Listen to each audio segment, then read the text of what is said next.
Conferencia del doctor Ángel Jiménez Dacabe sobre la eutanasia. Bueno, pues buenas tardes. Muchas gracias por invitarme, porque me va a venir bien, dado que cuando me llamó Paco, pues hace unos días, me dijo, ¿qué título ponemos? Y yo en mi mente es lo que tenía hasta ahora, que es Los 4 engaños de la eutanasia. Pero él me llamaba y yo creo que decía, bueno, cambiamos y tal. Y yo dije, mira, no, porque es donde yo me baso para dar la charla. Pero resulta que ayer, cuando me puse a prepararla, me di cuenta que mi mente ya estaba en otra fase. Y está en la siguiente fase. El próximo artículo que yo pretendo escribir, el título más o menos sería Los médicos ante la eutanasia. Es decir, estamos en la fase ya, se aprueba la eutanasia y estamos ya en la fase, ahora, ¿qué dicen los médicos? Yo me pongo ahora ya, pues ahora son los médicos los que tendrían que decir algo. Entonces, para estimular, porque yo soy un activista contra la eutanasia, pues para estimular a los médicos se me ha ocurrido hacer un artículo en ese sentido. El título sería Los médicos ante la eutanasia y el subtítulo objeción de conciencia y derogación de la ley. Estoy un poco asustado porque yo pensé que no había aquí ninguno del campo de la legislación. Ya veo por lo menos que hay dos. Pero bueno, eso para el coloquio. Bueno, pero me va a venir bien por lo siguiente. Esta charla la voy a tomar, dada la confianza que me da un riojano, de hacerla como una especie de ensayo.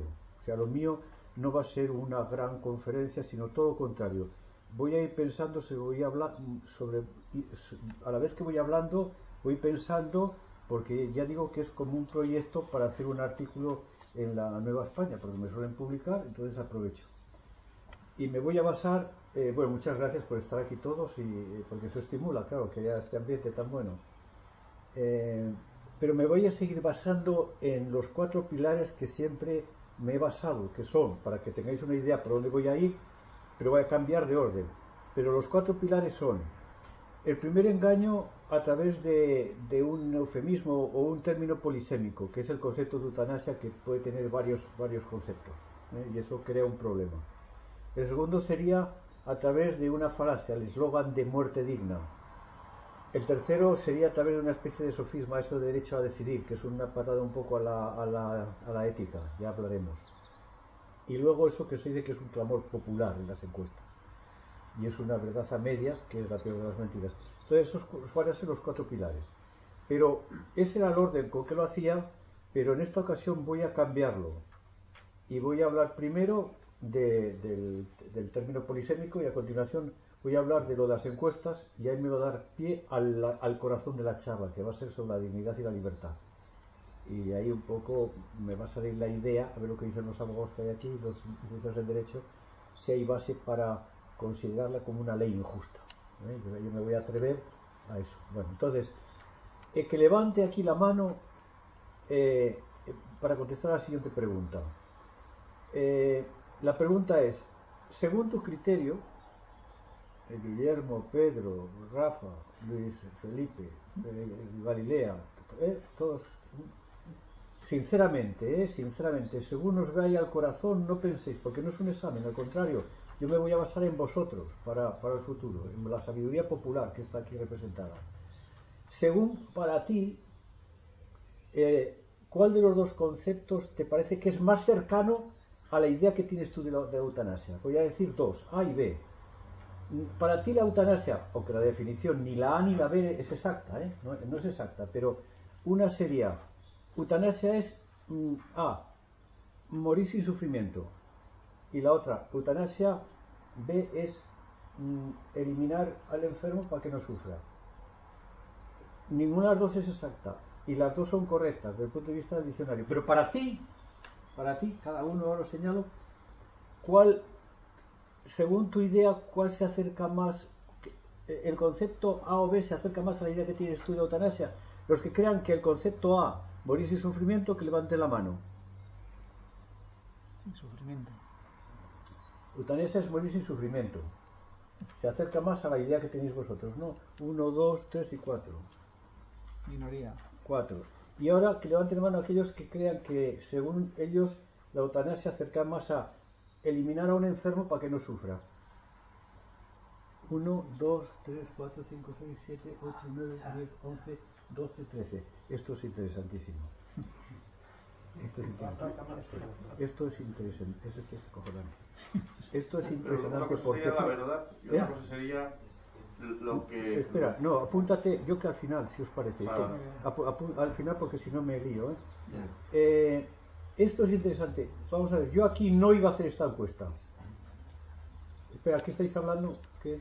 No habléis porque me despisto. No iba a hacer aquí esta pregunta porque pensé que todos iban a contestar eutanasia, según mi opinión, es la B. Pensé que vais a contestar masivamente la B, que es eliminar a un enfermo para que no sufra. Bueno, pues entonces, si resulta que en un ambiente de una cosmovisión A, los que estáis aquí os considero como cosmovisión A, para no insultar a nadie. Cosmovisión A, sí. Entonces, cuando yo voy a un público muy heterogéneo, en una pequeña encuesta que hice, aproximadamente el 25% dio la contestación de es eliminar el sufrimiento.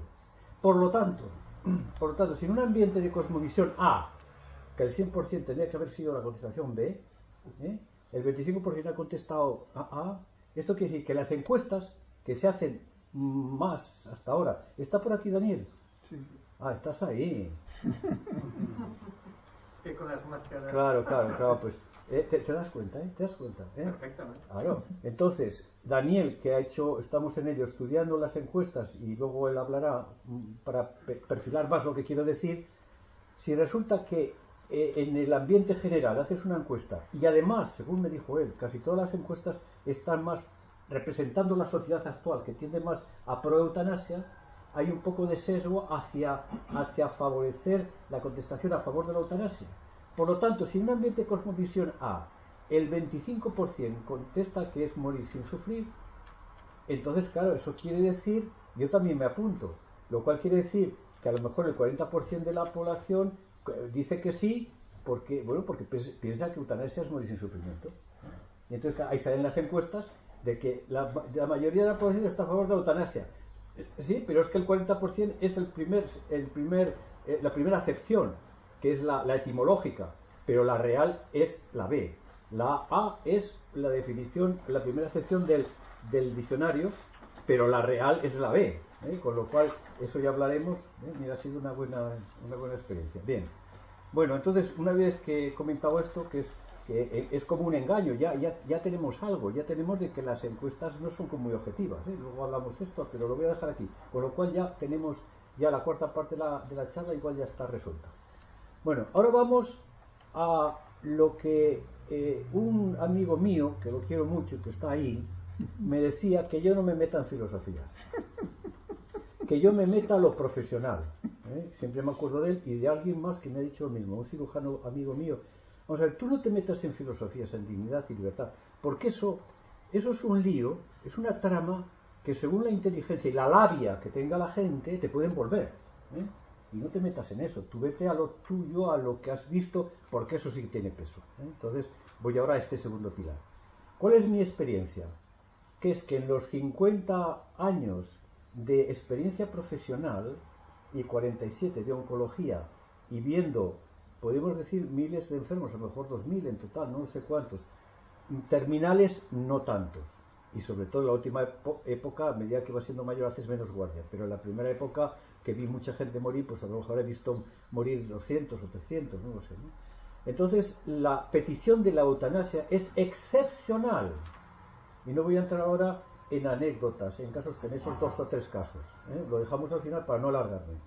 Lo que sí quiero decir es que coincide que todos los que tienen experiencia de tratar a enfermos en situación terminal grave, que el término habría que elegirlo porque grave puede ser grave y no terminal, entenderme que cuando estamos diciendo los médicos que como los de cuidados paliativos, los oncólogos, los de neurólogos, etcétera, los médicos que tienen experiencia, no dermatólogos, que no ven pacientes graves, sino los que tenemos experiencia de tratar pacientes graves, excepcionalmente piden la eutanasia.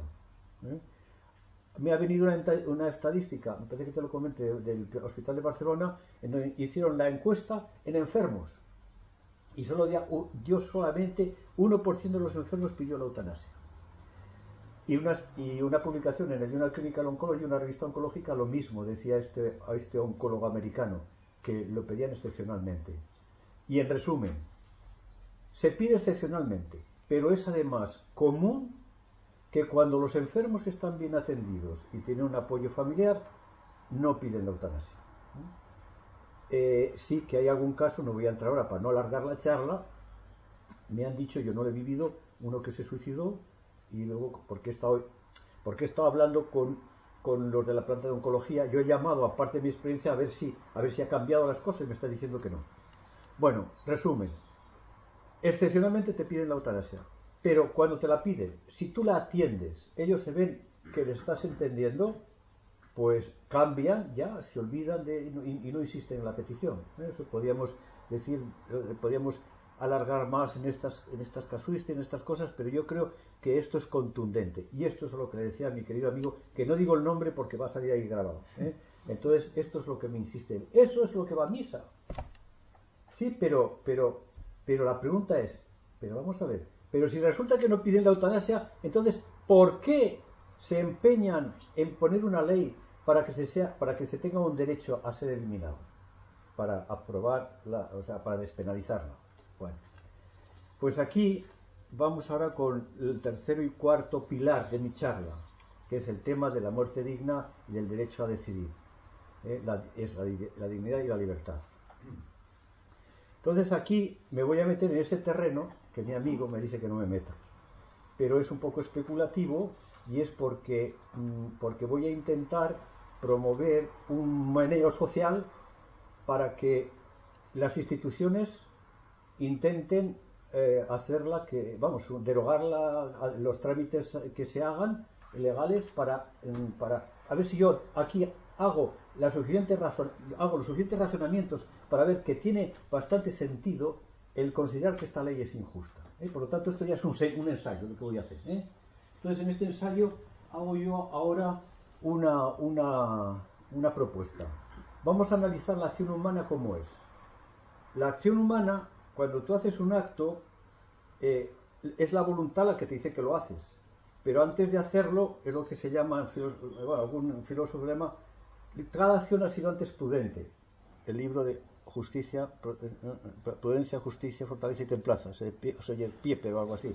Se dice, todo acto antes ha sido prudente. Es decir, toda acción humana antes ha estado en la mente, antes de hacerla está en la mente. Bien. Luego se hace como dos veces, una en la mente y otra en la acción. Esa acción, antes de llegar a una conclusión, ha pasado por la conciencia. Entonces, la conciencia, a ver, porque aquí está la clave. El juicio de la conciencia, a la hora de tomar, bueno, la conciencia sería como un tribunal el que decide sobre la acción, es el tribunal que decide qué acción vas a tomar, o sea que pasa por un razonamiento, lo que se siente Jesús.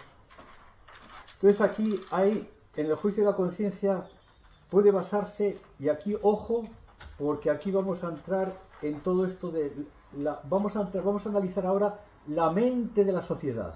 Aquí es donde va a salir el pensamiento débil, la época polínea, los tiempos líquidos, el posmodernismo, incluso el globalismo. Es decir, que aquí es donde nos jugamos, a ver si me explico, en el juicio de la conciencia hay dos maneras, a grandes rasgos, de tomar una decisión en la sociedad actual, y la actual y la anterior, pero la anterior no sé por qué signos estaría marcado, pero en la actualidad hay como dos, no se puede reducir tanto, pero en plan didáctico como dos grandes dos grandes tendencias.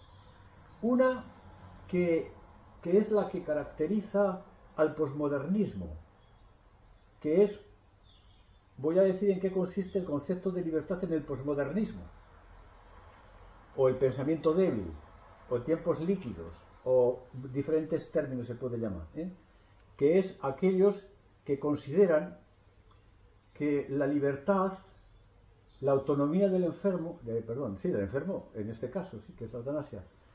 El ser humano es libre porque a diferencia de los animales tiene razón. Y basándose en Kant, el principio de autonomía, o sea, reside en que en la autonomía de la voluntad, por tener razón, pues uno no se basa en criterios externos. No, la razón hace estar independiente de los instintos, de las sensaciones, y voy a echar mano de Kant, que estos se apoyan en Kant, pero ya diré en qué se diferencian. Entonces, tomando a Kant como ejemplo, Kant es una moral a priori, es decir, él no hace las cosas por las consecuencias del acto, sino a priori, porque son cosas que son como aplastantes, es como una moral a priori, pura. Entonces el problema de eso que se tiene es que claro, entonces ¿en qué te basas tú para...? Sí, pura, muy bien, pero ¿qué criterios utilizas? No voy a entrar porque es entrar ya en eso de actúa de tal manera que tu acción sea que puedan hacer los demás en cada tiempo, en cualquier sitio y tal y cual. Y la otra no utilices al hombre como medio y tal. O sea, tiene como dos cosas, pero lo voy a dejar ahí porque es un poco complejo.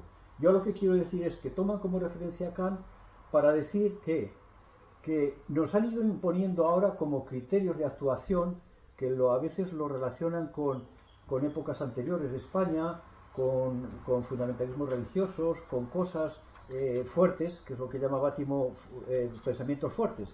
Y eso no sé cómo lo explican, pero son muy inteligentes de tal manera que casi te convencen, porque tú tienes que ser libre, y la libertad consiste en eso.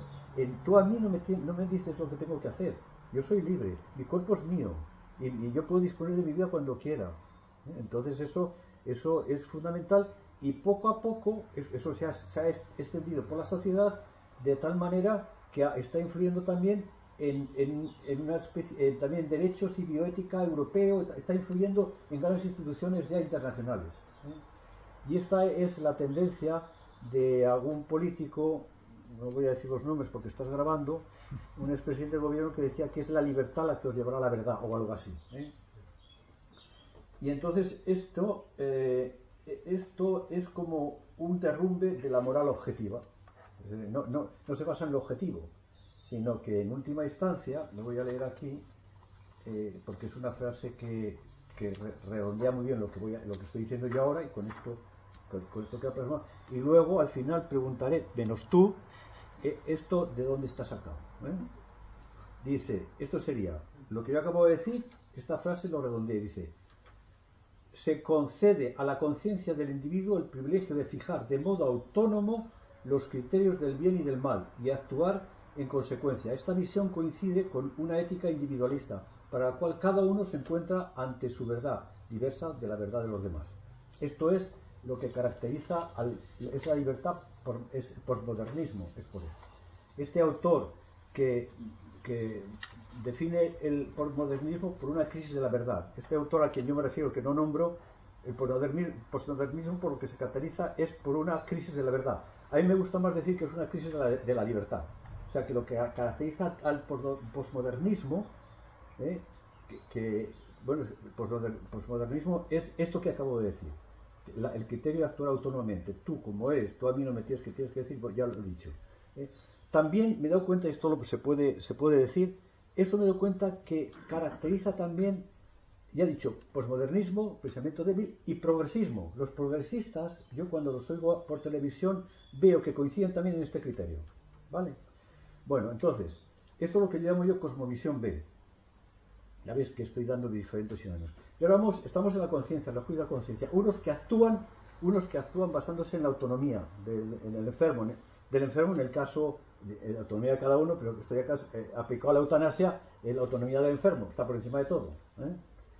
Y el otro criterio de actuación, porque estamos en el juicio de la conciencia, cómo se hace ese juicio, es cuando responden más bien a lo que es la ética. ¿Qué es la ética? Ética es parte de la filosofía, no vas a estar de acuerdo porque eres intelectual, pero en plan paisano, la ética es parte de la filosofía que estudia las acciones del hombre desde el punto de vista de si son buenas o son malas. Y yo en las clases de oncología que daba una ética lo dejaba así, porque luego, ¿y qué es bueno y qué es malo?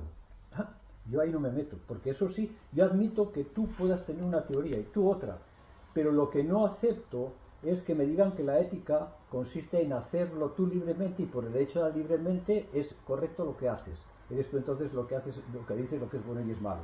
Eso para mí no es ética. Por ahí es el punto donde yo suelo atacar en las discusiones. Ética es parte de la filosofía que trata de las acciones del hombre desde el punto de vista si son buenas o son malas. Ahora, amigo, ¿qué es bueno para ti? Pues igual no coincide, pero por lo menos de lo que se trata ahora, que es la verdad del bien moral. ¿Cuál es la verdad? Esa es la pregunta. ¿Cuál es la verdad del bien? Pues habrá muchas escuelas filosóficas, pero yo tengo una y por lo tanto mi voto vale tanto como el tuyo, porque yo tengo una filosofía y tú otra, pero la tuya no es mejor que la mía, ¿vale? Entonces, la verdad sobre el bien. Claro, esto ya nos acerca a que el criterio de actuación es que la verdad os hará libres. Claro, es una frase muy potente que abarca muchas cosas, pero una de ellas es la verdad del bien, porque también eso quiere decir la verdad del hombre, la verdad del mundo, es una cosa muy amplia. Yo soy como Pilatos, ¿qué es la verdad? Casi me apetece ponerlo como Pilatos, ¿qué es la verdad? Pero volviendo al terreno que estamos hablando, lo que me interesa a mí ahora es el médico. Ahora vamos al médico. El médico en la eutanasia es un agente paciente, que es el enfermo, una acción, que es eliminarlo, y un sujeto agente, que es el que lo hace. Entonces, ¿qué es el bien para el médico? ¿Qué es la verdad del bien? Diríamos, ¿cuál es la verdad del bien del médico? Bueno, pues no hay que romperse mucho la cabeza, porque todo acto humano tiene un componente subjetivo y un componente externo. Subjetivo, bueno, interno y externo. Bueno, pues cada acto, como tiene una repercusión interna, cada acto bueno hace al hombre mejor y cada acto malo hace al hombre peor. Eso es un criterio, es una filosofía, es una cosa que creo que puede ser bastante verdad, ¿no? Y entonces, si vamos por esta línea, como es una línea más bien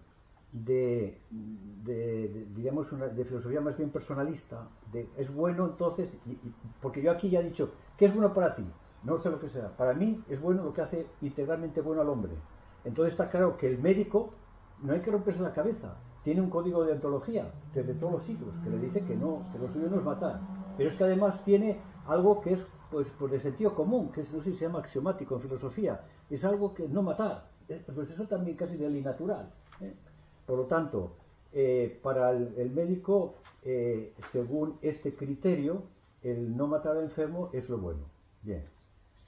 Y yo con esto creo que es suficiente y por eso los abogados y los legalistas pues crean unas leyes que dicen que la Constitución respeta la objeción de conciencia. Entonces, esto que estoy diciendo son para justificar que es lógico que haya objeción de conciencia, porque está bastante razonable. Muy bien. Entonces esto sería actuar a la defensiva. Si yo me quedo, pues yo me adhiero porque la ley consta a la objeción de conciencia. Punto, ya está. Pero no, yo voy más allí, que es la última página. Yo voy a que la ley es injusta. Y a ver, ¿por qué? ¿Por qué te atreves a decir tú que eres de La Rioja, de un pueblo ahí del Ebro, cerca de Galilea?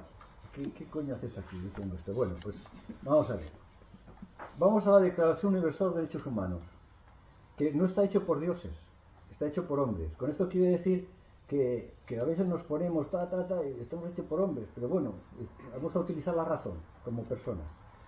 Vamos a ver, lo que es importantísimo, y además lo dicen, luego lo dirán los abogados que hay aquí, que las leyes, para interpretarlas, hay que saber el espíritu que hay detrás, cómo surgieron, por qué surgieron. Eso dicen, sino que me digan lo contrario. Entonces, ¿qué pasó en el año 48? Pues que había en Europa una línea filosófica que era el idealismo alemán, sobre todo Hegel. Pero bueno, eso es muy difícil, pero es más bien de estos que interpretan la vida y la historia como una cosa, como un absoluto, como una cosa que está por encima de ti, que es muy difícil, no lo sé, voy a dejarlo ahí. Pero lo que sí es que de ahí, según los autores, salieron dos colectivismos. La izquierda hegeliana y la derecha hegeliana. La izquierda hegeliana era el colectivismo comunista, que por encima del individuo está el partido, la lucha de clases, en fin, era por decirlo de alguna manera, la colectividad dominaba sobre el individuo. Y eso originó, pues los eliminaban en Siberia. Y la derecha hegeliana, la de Hitler y estos, el colectivismo consistía más bien en la raza. Si tú no eras de la raza aria y tal, pues no contabas. Daos cuenta que a los judíos tal, pero también a otros, en fin, estaba lo que es la persona humana estaba deshecha. Y también el materialismo práctico, es decir, el que materialismo radical también pecaba por el hecho que al individuo lo destroza, porque tú te queda muy aislado. No me salen las palabras, pero quiero decir que en aquel momento, cuando se fue a hacer la Declaración de Derechos Humanos, la persona estaba decapitada, bien por los colectivismos o bien por el individualismo, consecuencia del capitalismo radical. Entonces, ¿qué pasa? Que son una deriva, que tenían que hacer algo de sentido común, algo básico. Y entonces se reunieron diferentes intelectuales, no me sé la historia, me la contará luego Paco Santamaría, que se la sabe bien, pero allí había pues representantes de diferentes naciones del este y del oeste, y claro, allí la religión no se podía tocar, porque los chinos y los del oriente pues tienen diferentes religiones, o sea, tenía que ser algo básico y común. Y entonces pues hubo sus discusiones y tal, pero al final pues estaba presidiendo estas comisiones Eleanor Roosevelt, que era la viuda del presidente que se había muerto, y ella tiene una frase muy interesante que viene a decir algo así como qué ambiente se gozaba de un ambiente muy así, porque además se llegaba a la conclusión que tenías, no decía dignidad, que por hecho de existir, algo así como por existir, tú te consideraban por el mero hecho de existir. Eso no está en la letra de la Constitución, pero para mí marca el espíritu. La letra de la declaración, a ver si la tengo por aquí, dice lo siguiente. El primer artículo, o como se llame, de esa Declaración Universal de Derechos Humanos dice: considerando que la libertad, la justicia y la paz en el mundo tienen por base el reconocimiento de la dignidad intrínseca de todos los miembros de la familia humana, es decir, que pone como base, como fundamento del orden, fundamento del orden jurídico, del ordenamiento jurídico, más o menos, un poco forzado si te parece, pero más o menos ponen como fundamento de la política, de los derechos y tal, es la dignidad intrínseca del ser humano.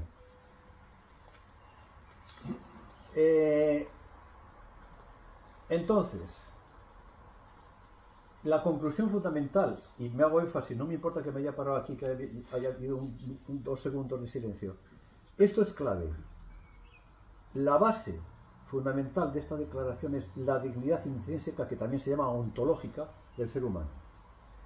Los que hicieron la declaración nunca pensaron que iba a tener tanta repercusión, porque era una especie de consenso, podríamos decir, una especie de consenso. Pero resulta que sirvió como base para la Constitución alemana y la Constitución española y otra serie de instituciones de tipo de derechos europeos y tal y cual, o sea que ha tenido mucha importancia.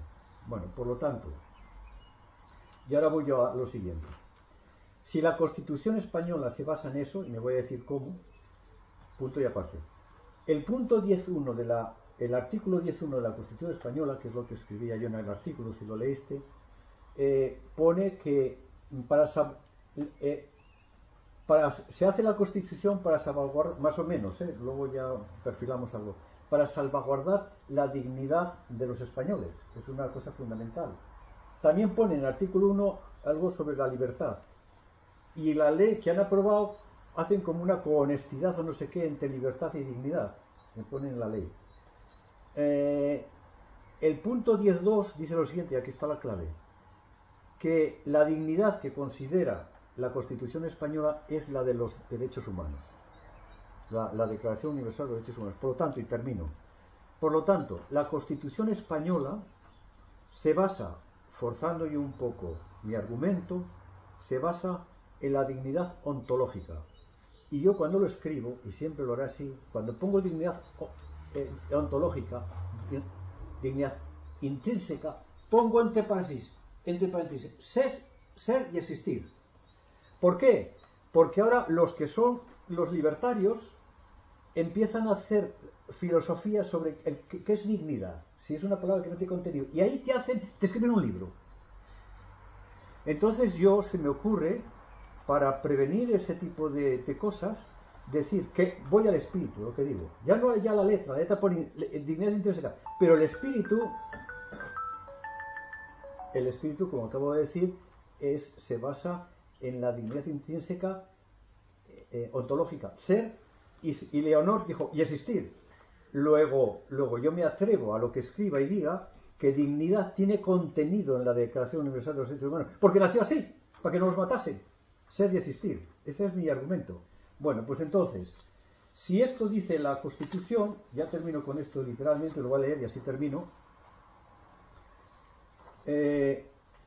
La Declaración Universal de los Derechos Humanos se puso en marcha tras los horrores de la Segunda Guerra Mundial para que nunca más ninguna ideología o régimen político volviese a desarrollar leyes que no respetasen a las personas, su dignidad intrínseca, ser, existir, la cual desde entonces se considera el fundamento del ordenamiento jurídico. Por lo tanto, y termino, la libertad del médico, según la Constitución española y el Código de Ética y Deontología Médica, acaba donde empieza la dignidad del enfermo, porque mientras se respete la Constitución, digo yo, el fundamento del ordenamiento jurídico es la dignidad y no el principio de autonomía del enfermo. Muchas gracias. ¿Es así o no? Bueno, aquí me dicen que no. Sí,